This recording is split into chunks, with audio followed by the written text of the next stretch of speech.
তো হ্যালো বন্ধুরা, আমরা চলে এসেছি আজকে কালার চ্যালেঞ্জ নিয়ে। তো চলো তোমাদেরকে দেখাই আমরা কি কি নিয়েছি। চলো বের করো। প্রথমে ইয়েলো,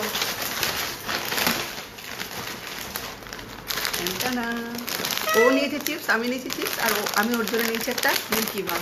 চলো এবার চলো রেড, এসো। আমি নিয়েছি লেজ আর একটা বিস্কিট। আমি নিয়েছি চকোপাই আর একটা বিস্কিট। ও নিয়েছে চকোপাই আর একটা বিস্কিট। গ্রিন। আচ্ছা গ্রিন।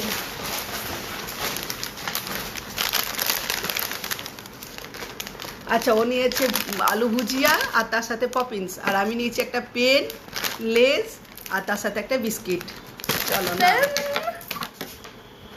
এবার চলো স্কাই ব্লু, স্কাই ব্লু মানে ব্লু। ও নিয়েছে চিপস, আমি নিয়েছি একটা পেন, একটা কিসেস আর একটা চিপস। লিখে লিখে চলো। এবার বিদ্যান হয়ে যাব। এবার হচ্ছে পার্পেল। পার্পেলে নিয়েছি আমি একটা বিস্কিট, একটা চকলেট আর একটা পেন। তুমি কি নিয়েছো? একটা ও নিয়েছে আমার জন্য একটা ডরিটোস, একটা বিস্কিট আর একটা মিল্কি নিস চকলেট। তো তোমাদের কেমন লাগলো অতি অবশ্যই কমেন্টে জানিও। চলো টাটা, টাটা করে দাও। চাচা।